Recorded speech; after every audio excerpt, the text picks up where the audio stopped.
우리 주변에 저는 자존감이 너무 낮아서 걱정이에요 라며 인간관계나 직장에서 매번 주눅 들고 상처받는 분들이 정말 많이 계신데요. 실제로 제 주변 대부분의 지인들도 맨날 눈치 보느라 정작 본인 마음은 까맣게 타들어가고 있더라고요. 그런데 많은 분들이 착각하시는 게 있어요. 자존감은 외적의 문제가 아니라 지적의 문제거든요. 성격이 외향적이거나 외모를 꾸미거나 돈이 많다고 자존감이 높은 게 아니라 내가 나 자신을 얼마나 믿고 존중하느냐가 훨씬 더 중요합니다. 근데 만약 이걸 모른 채 계속 살아가시면서 외적인 걸 꾸며서 자존감을 높이려고 하면 평생 남들의 사소한 말 한마디에 하루 종일 기분을 잡치게 되고 원치 않는 부탁도 거절을 못해서 혼자 독박 쓰고 귀찮아지는 일들이 끝도 없이 반복될 겁니다. 사실 자존감이 높은 사람들은 태어날 때부터 특별했던 게 아니라 무서울 정도로 철저하게 지키는 습관이 있습니다. 그래서 오늘은 남들 눈치 보느라 피곤했던 삶을 단번에 끝내고 여러분들의 가치를 알아서 올라가게 만들어줄 자존감 높은 사람이 무서울 정도로 지키는 습관 3가지에 대해 확실하게 알려드리도록 하겠습니다. 이 3가지는 그냥 나열된 게 아니에요. 가장 먼저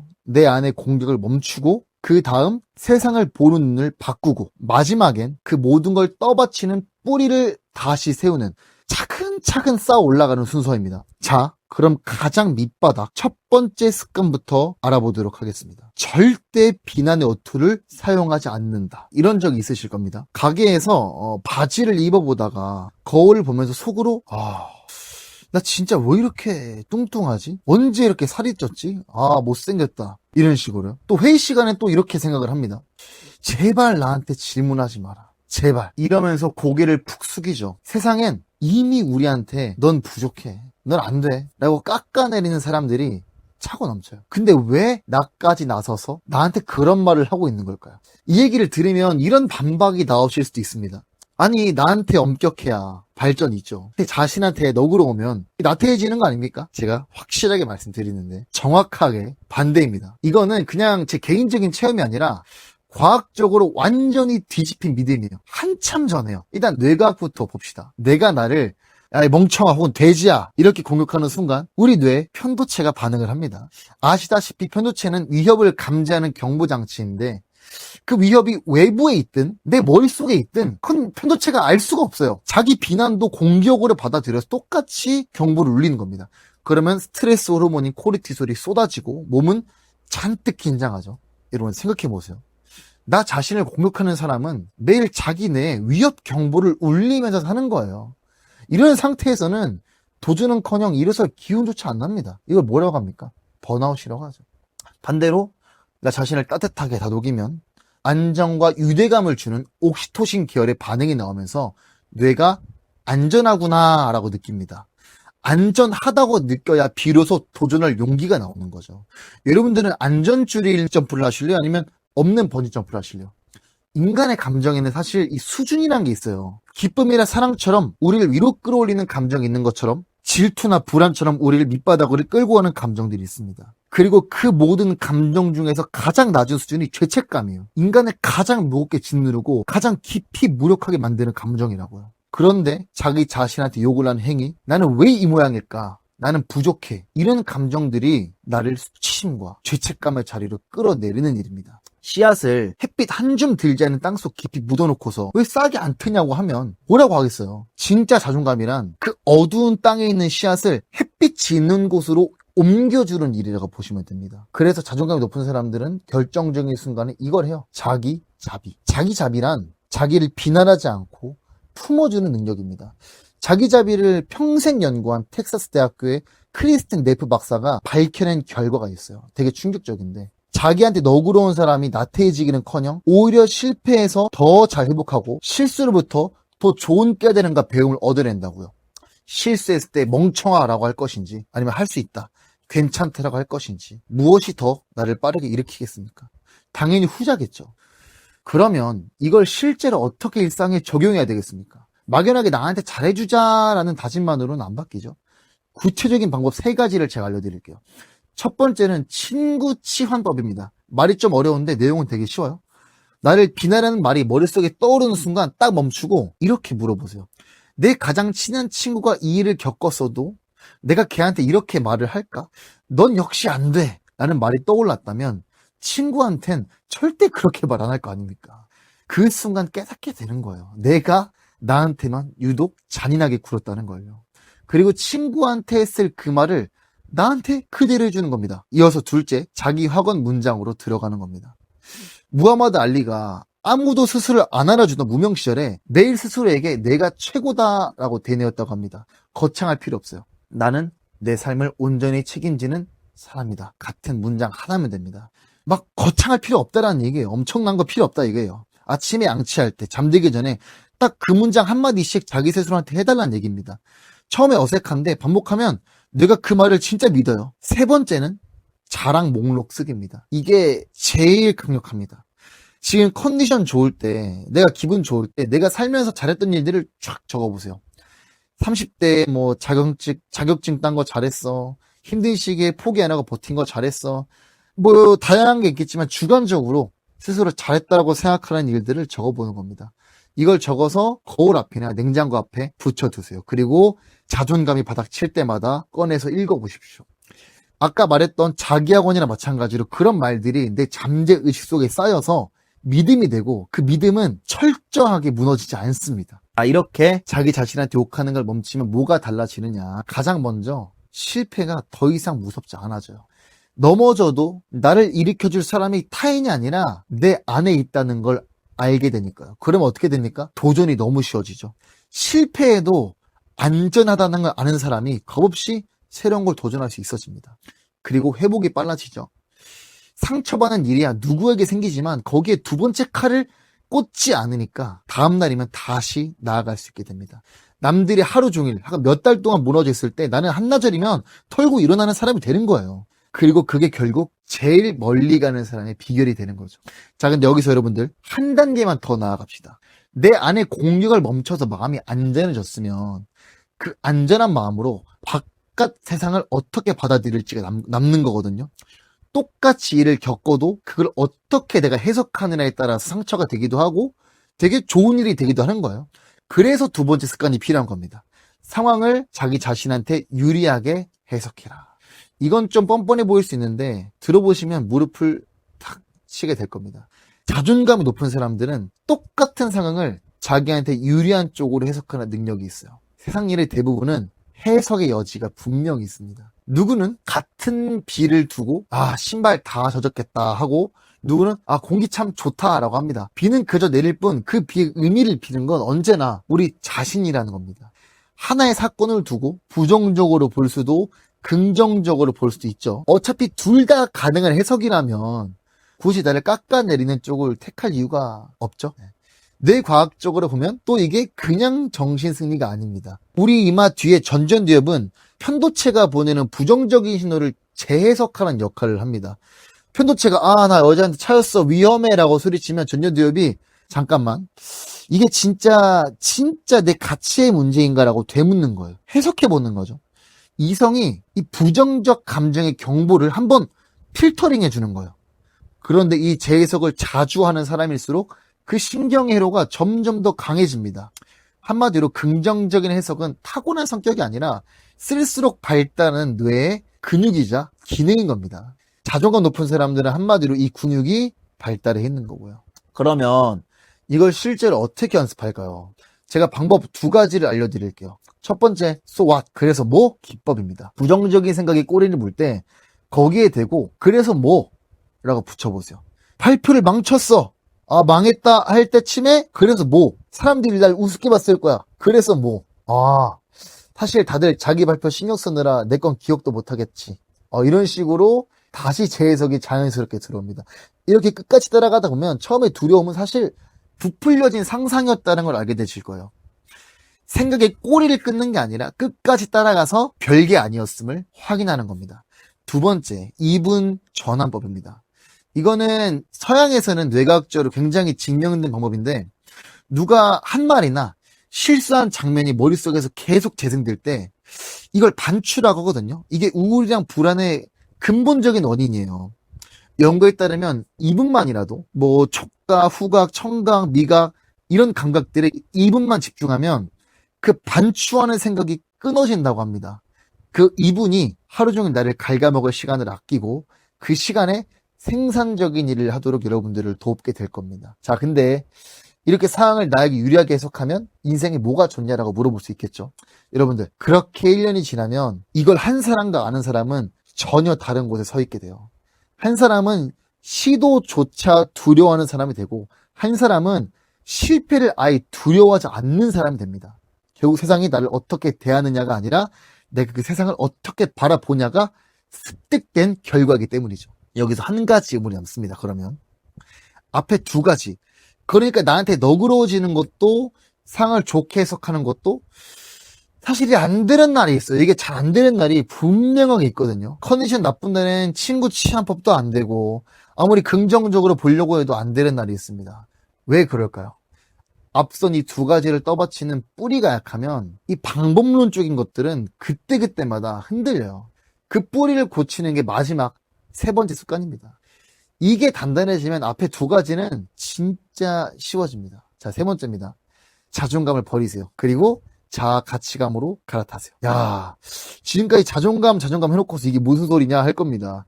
사실 진짜 단단한 사람들은요, 자존감 자체를 추구하지 않아요. 이게 뭔 소리냐고요? 이 뇌과학자 그리고 심리학자 크리스티나 하버트 박사가 아주 날카로운 지적을 합니다. 우리가 흔히 높이려고 하는 자존감은 사실 굉장히 위험한 기반 위에 서 있다라는 거예요. 자존감이 뭘로 결정되는지 보세요. 첫 번째, 성취입니다. 내가 뭘 해냈느냐. 두 번째, 판단입니다. 내가 나를 어떻게 평가하는지입니다. 세 번째는 시선입니다. 남들이 나를 어떻게 바라보는지. 전부 다 뭐예요? 조건이에요. 그럼 문제가 뭡니까? 이 조건들은 날씨처럼 시시각각 변합니다. 예를 들어서 내가 동네에서 피아노를 제일 잘 쳐서 자존감이 높아졌어요. 근데 나보다 잘하는 사람들이 수두룩한 대도시로 이사가면 그 자존감 5분도 안 가서 폭삭 망합니다. 세상엔 늘 나보다 더 뛰어난 사람들이 있으니까요. 그래서 자존감만 쫓으면 평생 불안한 거예요. 남이 한 한마디에 무너지고 나보다 나은 사람이 있으면 쪼그라들고, 이런 자존감은 사상 누각, 모래 위에 지은 성입니다. 파도 한 번이면 쓸려 나갈 그런 위태로운 거예요. 여기서 여러분들은 한 가지 중요한 사실을 짚어야 됩니다. 우리가 나를 세우고 강하게 만드는 에너지에는 두 종류가 있어요. 하나는 바깥에서 끌어오는 힘입니다. 남의 인정, 돈, 더 높은 성취, 비교 우위, 막 이런 걸로 나를 바치는 거예요. 근데 이 힘에는 치명적인 결함이 있습니다.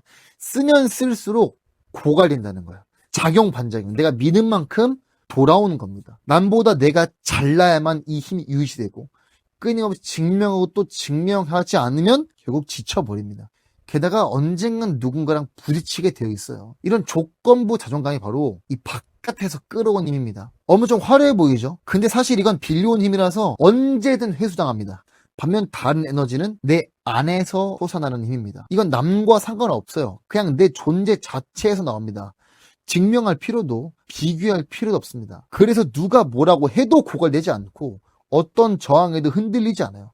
진짜 단단한 사람은 바로 이 안에서 솟아나는 힘 위에 서 있는 사람입니다. 그럼 그 안에 있는 힘이 어디서 나오냐? 여기서 허버트 박사가 강력한 질문을 하나 던집니다. 만약 당신이 사고로 목 아래가 전부 다 마비됐다고 생각해 보세요. 말만 할 수 있고 침대에서 일어날 수도 없고 어떤 재능도 펼칠 수 없어요. 그럼 당신은 가치 없는 사람인가요? 당연히 아니라고 답하시겠죠. 아무것도 못해도 그 사람은 존재 자체로 소중하니까요. 바로 이겁니다. 인간의 가치는 무엇을 하느냐가 아니라 존재한다는 것 자체에 있어요. 이걸 자아 가치감이라고 합니다. 내가 오늘 뭘 했든 무슨 말을 들었던 기분이 어떻든 그것과 상관없이 나라는 존재는 원래부터 가치 있다는 걸 아는 마음이에요. 이 자아 가치감이 바로 아무리 써도 고갈되지 않는 안에서 솟아나는 힘의 원천입니다. 조건이 없으니까 무너질 일이 어디 있습니까? 남이 뭐라고 하든 내가 실패를 하든 돈이 없든 흔들리지 않은 진짜 단단함이 여기서 나오는 겁니다. 그리고 그런 사람들이 끝까지 일을 해낼 수 있게 되겠죠. 무너지지 않으니까. 그게 성공의 열쇠이기도 하고요. 근거요? 이건 뇌에도 그대로 나타납니다. 조건부 자존감. 그러니까 밖에서 끌어오는 사람의 뇌는 끊임없이 남이랑 비교하느라 뇌가 쉴 틈이 없습니다. 그래서 늘 긴장 상태고 사소한 비교에도 마음이 항상 출렁해요. 근데 자아 가치감이 단단한 사람들은 비교가 없어요. 그러니까 뇌가 항상 효율적이죠. 위협 경보가 울릴 일이 전혀 없다는 겁니다. 그 안정적인 상태 위에서 전두엽이 제 기능을 하고 진짜 휴식과 깊은 영감을 불러일으키는 DNF, 디폴트 모드 네트워크 기능이 켜지면서 성취의 방향성을 이끌어간다는 거예요. 이걸 앞에서 연구했던, 제가 말씀드렸던 자기자비 연구랑 같이 연결해 보세요. 크리스틴 네프 박사가 왜 자존감보다 자기자비가 낫다고 했을까요? 자존감은 내가 남보다 나아야만 좋은 기분이 들어요. 다시 말하자면 조건부입니다. 근데 자기자비, 그러니까 자아 가치감은 내가 어떤 상태든 나를 지지해 줍니다. 실패했을 때도 부족할 때도 변함이 없어요. 그래서 자아 가치감을 가진 사람은 어떤 폭풍이 와도 흔들리지 않는 겁니다. 남과 비교할 필요가 없으니까요. 자, 여러분, 그럼 이걸 어떻게 내 것으로 만들까요? 이 자아 가치감을 어떻게 하면 향상시킬 수 있을까요? 제가 가장 좋은 방법 2가지를 알려드리도록 할게요. 첫 번째는 존재의 질문 던지기입니다. 좀 철학적이죠. 근데 내용은 별거 없습니다. 비교 때문에 마음이 쪼그라들 때마다 스스로한테 물어보세요. 내가 가진 게 하나도 없어도 나는 여전히 살아갈 가치가 있는가? 진지하게 물어보세요. 답은 언제나 그렇다예요. 이 질문을 반복하면 내 가치가 성취에 매달려 있지 않다라는 걸 여러분들의 뇌가 기억하기 시작할 겁니다. 성과는 내가 가진 것일 뿐 내가 누구인지를 결정하지 못해요. 두 번째, 비교 차단 연습입니다. 자아 가치관을 무너뜨리는 가장 큰 적이 바로 비교예요. 특히 SNS는 남들이 가장 빛나는 순간만 모아놓은 장소죠. 자, 그럼 어떻게 합니까? 남들과 나를 비교하는 게 아니라 10분 전에 나보다 생각하는 방향성이 한 뼘 나아졌는지 그거 한번 보면 돼요. 비교의 방향만 바꿔도 마음이 훨씬 편안해지고 단단해집니다. 이렇게 자존감을 버리고 자아 가치감으로 갈아타면 뭐가 달라지느냐? 남들이 하는 말을 내 가치로 가져오지 않게 됩니다. 좋은 일에 들뜨지 않고 자만하지 않고 비난해도 무너지지 않아요. 항상 평온한 상태가 유지가 됩니다. 그럼 그 평온한 상태를 보고 사람들이 같이 있고 싶어지죠. 편안하니까. 그러니까 인간관계가 알아서 해결됩니다. 내가 노력하지 않아도 주변에 좋은 사람들이 나와 함께하고 싶어 해요. 남이 잘 나가는 걸 봐도 배 아프지 않고요. 그렇게 평생 나를 따라다니던 불안이 결국엔 사라집니다. 자존감 높은 사람들이 무서운 이유 이제 아시겠죠? 이런 사람들은 타고난 게 아닙니다. 이런 기전들을 차례대로 그리고 순서대로 삶에서 쌓아 올렸을 뿐입니다. 첫 번째, 자기 자신한테 절대 욕하거나 비난하지 않는다. 소중한 친구 대하듯 자기를 따뜻하게 대하니 실패가 두렵지 않고 회복이 빠르다. 그 위에 상황을 나에게 유리하게 해석한다.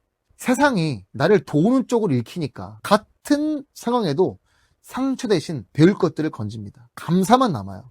마지막으로 조건부 자존감을 버리고 나의 존재 가치 자체에만 가치를 부여합니다. 그러니까 남의 평가에서 자유로워지고 평생 따라다니던 불안이 가라앉아 버리죠. 이 3가지는 성격이나 생득적으로 얻어지는 습관이 아니고 노력입니다. 노력이에요. 근데 여러분, 제가 여기서 솔직하게 하나 더 말씀드리면 이걸 머리로 하는 거랑 실제로 삶에서 몸에 배게 하는 거랑은 완전히 다른 얘기입니다. 영상 하나 봤다고, 글 하나 읽었다고, 책 한 권 읽었다고 갑자기 자존감이 단단해지진 않아요. 여러분, 분명히 제가 말하는데 당장 내일 누가 여러분들한테 기분 나쁠 말 하나 던지잖아요. 또 하루 종일 그 말에 사로잡혀서 자기를 갉아먹고 있는 자신을 발견하게 될 겁니다. 왜 그럴까요? 이 습관들은 여러분들 인생에서 수십 년 동안 굳혀진 자동 사고 패턴을 만들었기 때문입니다. 혼자서 긍정적으로 생각하자고 다짐하는 걸로는 그 패턴을 바꾸기에는 역부족이에요. 방향성을 아는 것과 그 길을 실제로 걷는 건 다른 거니까요. 오늘 알려드린 것도 혼자 하다 보면 아마 사흘을 넘기기 힘들 겁니다. 아마 흐지부지 될 수도 있어요. 작심삼일이 이 의지가 계속 아니기 때문입니다. 곁에서 누가 잡아주는 사람이 없으면, 구조가 없으면 누구나 원래대로 돌아가기 마련입니다. 관성이 있기 때문에. 그렇게 어떤 분들은 분명히 필요할 거예요. 제가 방금 말씀드린 3가지 습관을 8주에 걸쳐 단계별로 뇌에 새기는 심리훈련 코스요. 제 수강생 중에 이런 분들이 계셨어요. 회사에서 상사가 던진 한마디에 일주일을 끙끙 앓던 분이었거든요. 저한테 얘기하는 겁니다. 선생님, 제가 너무 예민한 걸까요? 하고 자책부터 하시더라고요. 근데 첫 주 수업을 듣고 나서부터 이렇게 말씀을 하시더라고요. 아, 제가 예민한 게 아니라 제 신경계가 너무 오래 긴장해 있었네요. 이게 1주차에 배우는 내용입니다. 1주차에는 왜 내가 나를 비난하게 됐는지 그 근본 원리를 다미주 신경을 기반으로 배우게 되고요. 우리 몸에는 자율신경계가 있습니다. 이게 안전을 느끼면 편안해지고 위협을 느끼면 잔뜩 곤두섭니다. 이 문제는 오래 스트레스를 받은 사람들은 이 신경계가 언제나 항상 경계 상태, 긴장 상태라는 겁니다. 그래서 별일 아닌 일에도 과하게 긴장되고 스트레스를 받는 겁니다. 이 원리를 알게 되면 가장 먼저 죄책감이 사라집니다. 아, 내가 못나게 태어나서가 아니라 내 몸이 그렇게 반응하도록 설계가 돼 있구나. 그 깨달음이 모든 회복의 출발점입니다. 2주차에는 그 신경계를 가라앉히는 감각 훈련에 들어갈 겁니다. 여기가 다른 강의랑 가장 다른 부분이에요. 대부분의 자존감 강의는 생각을 바꿔라 라고만 말을 하거든요. 근데 신경계가 위험 모드일 땐 아무리 머리로 좋게 생각하려고 해도 안 됩니다. 이건 100% 장담해요. 왜? 뇌 자체가 안 따라주니까. 마음을 어떻게 바꿉니까? 그래서 우리는 생각이 아니라 우리 몸, 뇌부터 신경계부터 안정시킵니다.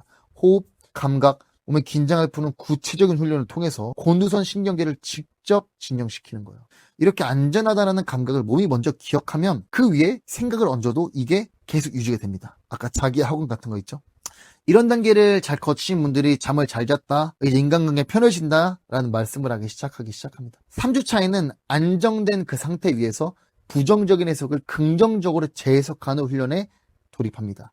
앞서 배운 그래서 뭐 이런 기법들을 실제 내 상황에 적용시켜보는 겁니다. 4주 차에는 가장 깊이 있는 뿌리를 건들 거예요. 무의식이죠. 바로 내 안에 굳어버린 부정적인 정체성을 해체하는 작업이 들어갑니다. 나는 원래 소심한 인간이야. 나는 원래 이런 식이야. 이런 낡은 자기 정의를 하나씩 무너뜨릴 겁니다. 사실 그건 여러분들의 진짜 모습이 아니라 자기 상처가 만들어낸 오래된 껍데기거든요. 그 다음은 5주차, 6주차에는 그 껍데기를 벗고 새로 세운 정체성을 실제 일상에 적용할 겁니다. 새로운 눈으로, 새로운 필터링으로 하루를 살아보는 거예요. 머리로 배운 게 진짜 내 삶이 되는 단계인 겁니다. 7주차에는 그동안 배운 모든 걸 가장 어려운 상황에 대입해 볼 겁니다. 바로 인간관계와 직장입니다. 뭐 거절하는 법, 휘둘리지 않는 법, 부딪혔을 때 무너지지 않는 법들을 실전 시나리오로 연습합니다. 마지막 8주차에는 이 모든 게 평생 가는 습관으로 굳도록 나만의 루틴을 완성합니다. 8주가 끝나도 혼자 설 수 있게 마지막 단단히 마무리하는 작업이라고 볼 수 있을 것 같아요. 그리고 제일 중요한 부분인데 혼자 하지 않습니다. 네. 같은 목표를 가진 사람과 함께하는 커뮤니티가 있어요. 심리 커뮤니티입니다. 서로 변화를 응원하고 막힐 때 질문하고 끝까지 완주하도록 서로를 끌어줍니다. 그리고 이 방에 영구적으로 계실 수 있어요. 제가 계속 도와드릴 겁니다. 작심 삼일을 막아주는 가장 강력한 장치가 바로 함께입니다. 막히는 부분은 제가 피드백으로 혹은 전화로 카톡으로 직접 도와드릴 거예요. 언제까지? 좋아질 때까지. 마지막으로 약속 하나 드리도록 하겠습니다. 제가 주 2회씩 줌 라이브를 통해서 직접 여러분들이 회복할 수 있게 돕겠습니다. 제가 직접 피곤하지 않으시겠어요? 노동력의 한계는 어떻게 하실 거예요? 물어볼 수 있습니다. 하지만 여러분들이 이 강의를 8주만 꾸준히 들으시면 아마 줌미팅엔 잘 안 들어오실 겁니다. 그만큼 이 커리큘럼에 자신이 있다는 얘기예요. 정말 빠르게 좋아지실 겁니다. 여러분들이 잃을 건 단 하나도 없습니다. 잃을 게 있다면 단 하나. 이 기회를 그냥 지나쳐서 내년에도 내후년에도 똑같이 남들 눈치 보고 사는 삶이겠죠. 8주 뒤엔 남들 말 한마디, 시선 하나에 흔들리던 내가 아니라 무슨 일이 있어도 나를 지킬 줄 아는 단단한 사람이 되어 있을 겁니다. 남들 눈치 보느라 까맣게 타들어가던 삶, 이젠 정말 끝내시고 싶으시다면 아래 링크에서 8주 코스를 한번 확인해 보세요. 여러분의 가치는 원래부터 충분히 높았으니까요. 이제 그 가치를 스스로 알아볼 차례입니다. 함께 가시죠.